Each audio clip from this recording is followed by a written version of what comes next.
Hi everybody, welcome to Unique History Channel, and today we'll be reading from the book Latvians in Michigan, and we'll be reading the part called Finding New Homes in Michigan, and we'll be reading about, in this video, the communities in Kalamazoo and Detroit. So let's jump right in. People have often wondered why Kalamazoo has been such an active Latvian enclave. The first Latvian immigration to the area can be pinpointed in the late 1940s and began with the help of Janis Laupmanis. Mr. Laupmanis immigrated from Latvia around 1937, married a local woman, and became a Methodist minister, establishing a small congregation on East Main Street. In 1948, Mr. E. Valens and his wife Milda and sons Rene Malms and Valfrieds and his family left a displaced persons camp and settled in Kalamazoo. Mr. E. Valens had been working for UNRRAA and IRO at the Valka camp and was fluent in English. From the chance he had met and befriended Reverend Laupmanis, both knew that there were countless Latvian families still in the camps in need of sponsors. During this time, Mr. Ernest Rosie was the secretary for the Valka's governing committee, and his friend, Mr. D. Valens, had already settled in Kalamazoo, and both men had a vision. He wished to bring the whole Latvian choir shield of songs, Dijmu Vidarogs, to Michigan with the help of this reverend. As previously mentioned, folk music was integrated into the Latvian culture, and particular choir had been founded at the Valka camp. The choir had gained a national reputation for its performances and expression, called on some of the 60 Kalamazoo pastors seeking placement for the known Latvian choir members in the camp. He found the local congregations were supportive and enthusiastic and wanted to sponsor some 100 choir members and their families. Mr. Dinvald had received an enthusiastic reply from Reverend Laupmanis, and he wrote to Ernest Brose at the Valka camp requesting to sponsor a number of families. At this time, Mr. Arnold Galanos and his family had the opportunity to obtain a sponsor in the Kalamazoo area.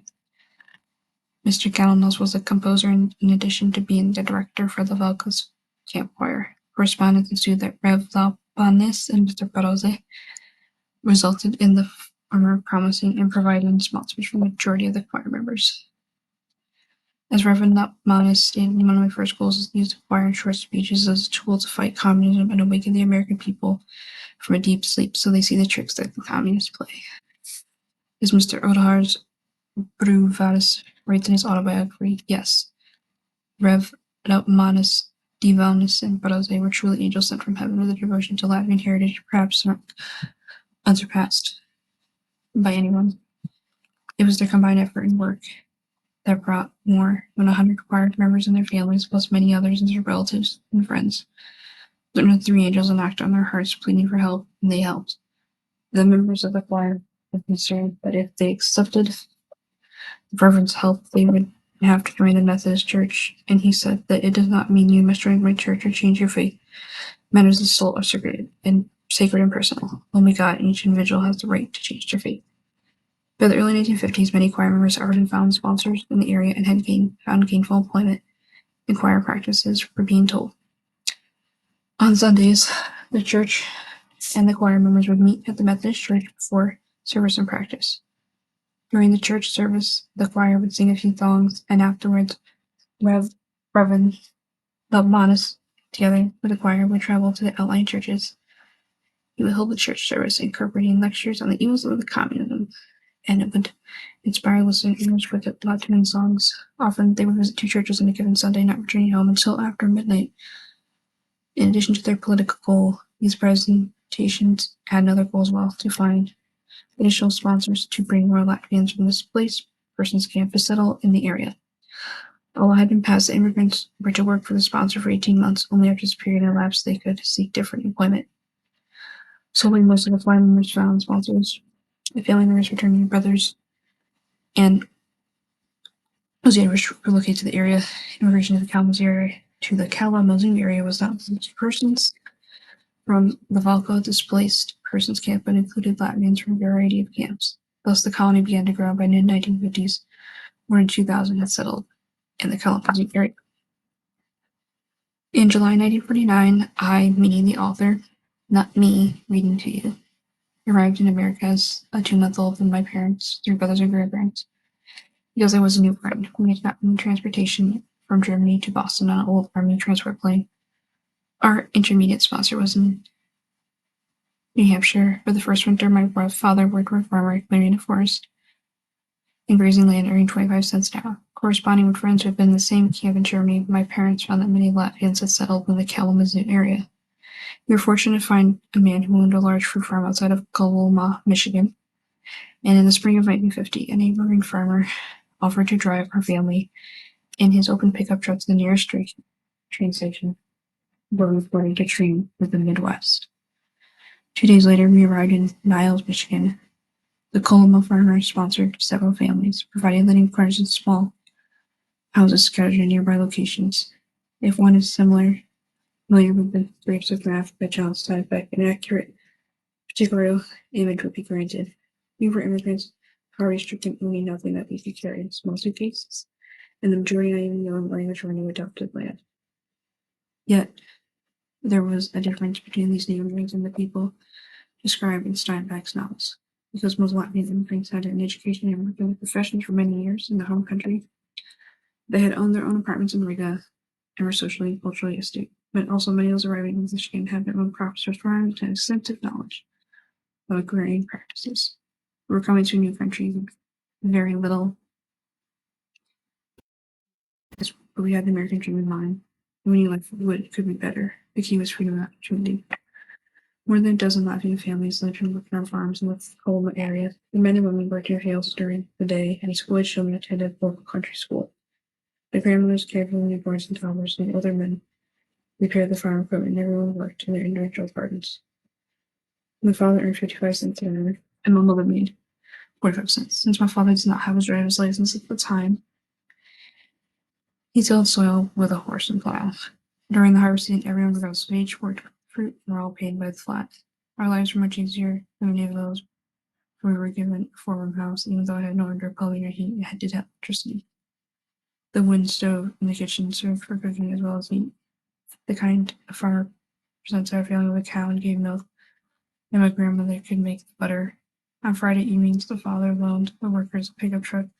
Fruit crates were placed in the center of the flatbed and covered with blankets, and everyone would pile in, sit, and make shift seats in the great anticipation of a trip to town. It was not an idyllic, ridiculous existence, but one really hard work and poverty. There was another dream of a better life in the future. My mother and aunt were some of the lucky ones. They had gotten additional appointments during the night in the offices in the local town. And in their spare time, they sewed curtains for a small local company. Eventually, my mother found work as assistant for a local dentist who was surprised that she had had a thriving dental practice for a number of years in Latvia.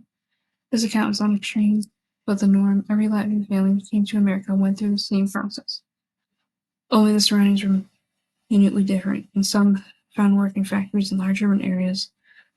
Many families found employment picking cotton or tobacco in the southern states. There were countless such stories.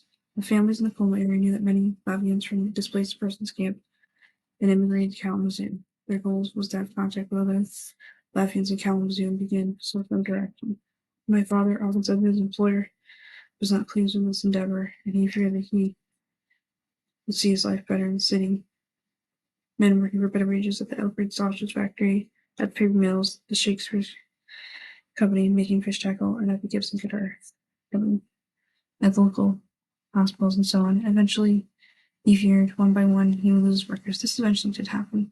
It was a big day when our family purchased a black 1939 Chevy and had a 3-hour journey to Kalamazoo to attend church and choir practice and various other social events. One by one, we all left the coal mine area, moving to the neighboring towns or to the city of Kalamazoo.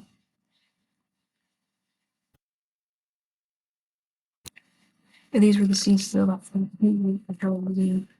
Family sponsored, friends and relatives, and everyone arrived in a little Nothing, no money, no place to live. Families already had established themselves, helped others.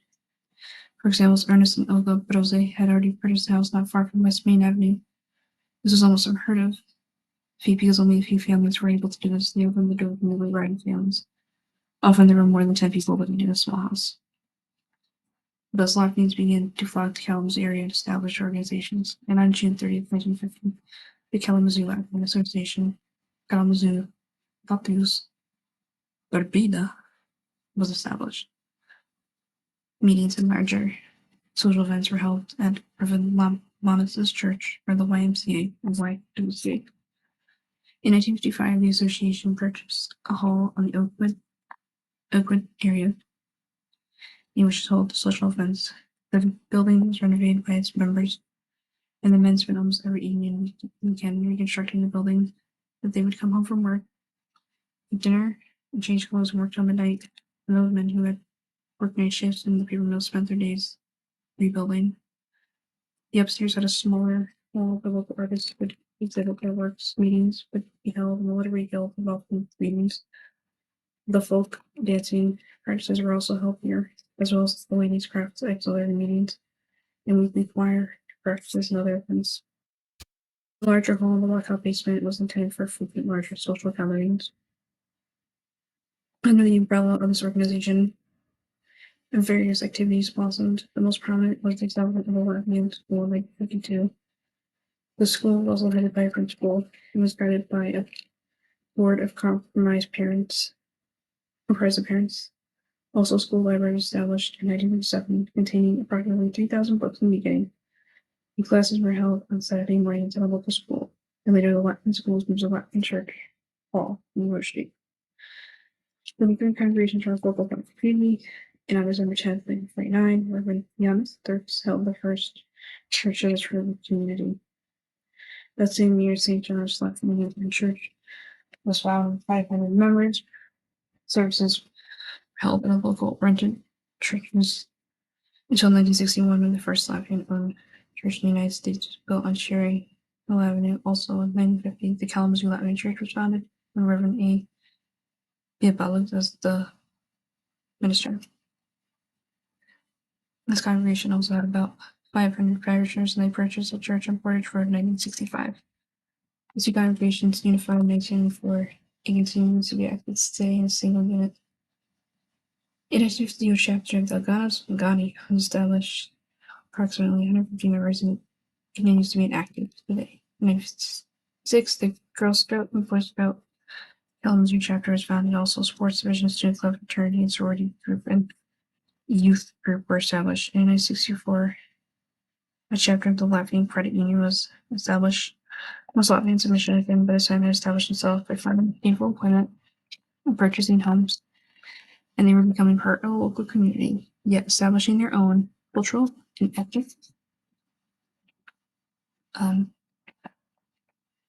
activities filled with the need to pass on the rich heritage. And no discussion of Kalamazoo would be complete without examining the establishment of the Latvian Student Center, which was affiliated with Western Michigan University in the Latvian language classes, which were part of the Department of Linguistics and the Division of Continuing Education. The quest was to maintain the Latvian language as essential, especially with the Russification of the people in Latvia, and thus in 1966-67, were developed as Mūsnieks, a well-known local chiropractor, began the Latvian language courses for young adults. In 1968, summer semester program was developed, and in the fall of 1981, Dr. L. Mūsnieks was hired as assistant professor to create the opportunity for 16 students to obtain a minor in Latvian. In 1983, the reorganized Department of Language and Linguistics gave students the opportunity to also obtain a major in the language. Classes included those in the study of tradition of Latvian and a variety of courses covering composition, literary, life, and culture, the methodology and teaching of Latvian history, and so on. Between 1966 and 1980, 650 students from various parts of the United States and 5 foreign countries attended the program. The program flourished because of the support of the Dr. Robert Palmater and Dr. Bruce Clark, as well as the American Latvian Association in Washington, D.C. This program was one of its kind outside of Latvia, where students could obtain both a major and minor in the Latvian language. In 1994, when the program was phased out due to lack of funds, it had over 1,000 participants. In January 1982, the Student Center, Jana Rikstina Studio Centers, was completed, and those attending the Western Latvian program had a dormitory, and Lithuanian students could also utilize the facility. This structure was funded by private donations from the American Latvian Association as well as from other organizations. Eventually, it housed an extensive library containing books, microfilm recordings, maps, and videos, as well as art objects. Again, because of the lack of funds to maintain its ever, the Latvian American Association sold the building in 1896. By 1985, Reverend J. Church initiated the purchase of a parcel of land next to the Latvian Church to build a new hall to fill the expanding social needs of the community. The Latvian Center, or Latvisu Centras, was completed in 1987 and still functions today as a local part of the community, housing both the Kalamazoo Latvian Association and the Latvian School.